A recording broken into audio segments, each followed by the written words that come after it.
Selamat pagi, salam sejahtera bagi kita semua. Sebelumnya, terima kasih atas waktu dan kesempatan yang diberikan sehingga saya dapat memaparkan hasil skripsi saya. Yang saya hormati seluruh Bapak Ibu dosen Universitas di Kubang, serta yang saya hormati Ibu Cahyani Nuswandari, SE, MSIAK, selaku dosen pembimbing saya. Mohon izin untuk perkenalkan diri, saya Sylvia Berwati Jona dengan NIM 2005520003 dari Prodi Akuntansi A1. Sebelumnya, sudah pada tahu nggak sih kalau kita hidup ini perlu membayar pajak? Kedengarannya sih nggak enak ya, tetapi ternyata pajak sepenting itu loh, dan ternyata masih banyak di negara ini yang melakukan pengindaran pajak secara sadar. Kira-kira faktor apa aja sih yang berpengaruh terhadap pengindaran pajak? Nah, tanpa berlama-lama, berikut saya ingin membahas penelitian yang saya lakukan seputar pengindaran pajak dengan judul Pengaruh Capital Intensity, Leverage, Company Size, Sales Growth terhadap pengindaran pajak pada perusahaan subsektor properti dan real estate, teknologi, serta infrastruktur yang terdaftar di BI tahun 2020 sampai 2022. Selanjutnya, kita masuk ke pendahuluan dan research gap. Pemungutan pajak memiliki peran krusial dalam meningkatkan pendapatan negara yang dapat digunakan untuk mendukung pembangunan di Indonesia. Fokus pada sektor pajak penting, tetapi seringkali terdapat ketidaksesuaian antara target penerimaan pajak dan realisasi, sebagian disebabkan oleh praktik pengindaran pajak perusahaan. Faktor-faktor seperti company size, leverage, capital intensity, dan sales growth mempengaruhi praktik pengindaran pajak. Semua variabel memiliki pengaruh positif signifikan terhadap pengindaran pajak, sementara hasil penelitian lain menyatakan sebaliknya atau tidak memiliki pengaruh yang signifikan. Berikutnya merupakan rumusan masalah, yaitu apakah company size, leverage, capital intensity, dan sales growth berpengaruh terhadap tax avoidance pada perusahaan subsektor properti dan real estate, teknologi, serta infrastruktur yang terdapat di BEI tahun 2020 sampai 2022. Selanjutnya, tujuan dari penelitian ini yaitu untuk menguji dan menganalisis pengaruh company size, leverage, capital intensity, dan sales growth terhadap tax avoidance pada perusahaan subsektor properti dan real estate, teknologi, dan infrastruktur yang terdaftar di BEI tahun 2020 sampai 2022. Berikutnya merupakan tinjauan pustakanya. Nah, company size ini adalah parameter yang mengelompokkan perusahaan berdasarkan skala operasional, dapat diukur dengan total aset, nilai pasar saham, rata-rata tingkat penjualan, dan total penjualan.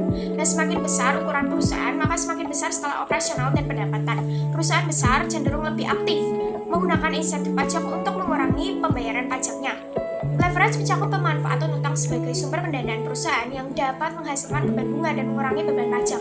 Jumlah utang yang lebih tinggi berkontribusi pada pengurangan laba bersih perusahaan, mengakibatkan penurunan pembayaran pajak dan mencapai tingkat laba yang optimal. Semakin tinggi nilai utang, maka semakin tinggi tingkat pengindaran pajaknya.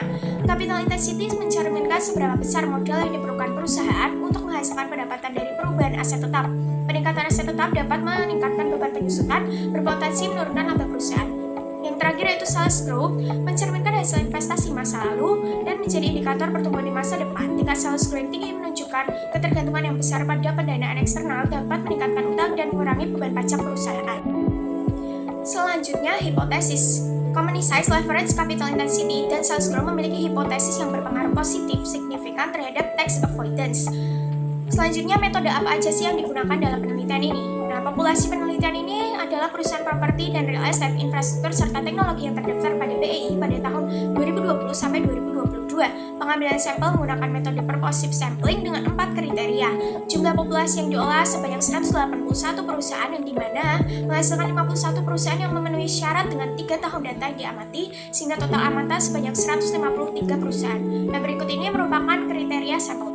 Nah, selanjutnya kita masuk ke hasil dan pembahasan dari penelitian ini. Dalam analisis deskriptif, ukuran perusahaan ini memiliki nilai maksimum, minimum, mean, dan standar deviasi tertinggi dari 153 perusahaan. Hasil uji coba menunjukkan nilai probabilitas F statistik kurang dari 0,05. Nilai F statistik lebih dari F tabel, sehingga menandakan bahwa fixed effect model ini lebih baik dan akan dilanjutkan dengan uji Hausman. Uji Hausman menghasilkan nilai probabilitas lebih dari 0,05. Dengan itu, uji yang digunakan dalam penelitian ini yaitu random effects model. Uji Lagrange multiplier, nilai probabilitas berespek dengan ini lebih dari 0,05, sehingga model yang digunakan adalah common effect model. Untuk uji multicol, nilai korelasi antar variabel ini kurang dari 0,90, sehingga tidak terjadi multikolinearitas.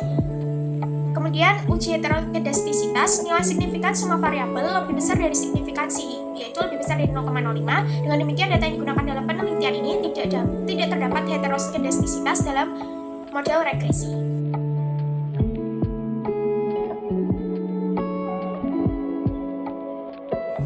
Uji Regresi berganda dengan common effect model dijelaskan bahwa semua variabel memiliki pengaruh signifikan terhadap variabel dependent atau tax avoidance.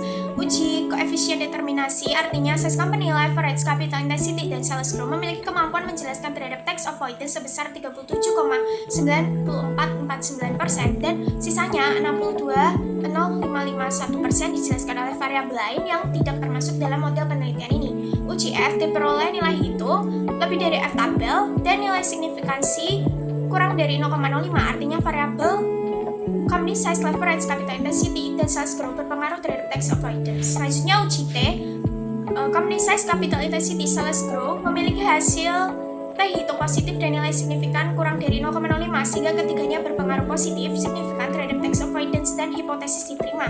Sementara leverage memiliki hasil T hitung negatif dan nilai signifikan kurang dari 0,05 sehingga leverage berpengaruh negatif signifikan terhadap tax avoidance dan hipotesis ditolak.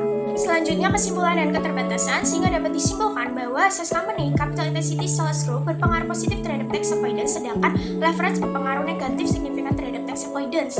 Kemudian keterbatasan dalam penelitian ini yaitu dalam ruang lingkup dan waktu yang terbatas sehingga memungkinkan menghambat kemampuan penelitian dalam mendeteksi praktik tax avoidance secara menyeluruh, serta adjusted R-square pada penelitian ini tergolong rendah, menunjukkan bahwa kontribusi variabel yang digunakan belum sepenuhnya menjelaskan dampaknya terhadap tax avoidance. Untuk penelitian mendatang, disarankan untuk mempertimbangkan proxy yang berbeda selain dari yang telah diteliti oleh penulis. Selain itu perlu ditambahkan tentang waktu yang lebih panjang agar data yang dihasilkan lebih komprehensif. Penelitian berikutnya sebaiknya melibatkan variabel tambahan yang memungkinkan berkontribusi terhadap penghindaran pajak. Pengembangan lebih lanjut dapat dilakukan dengan menambah kriteria sampel yang sesuai dengan tujuan penelitian ini.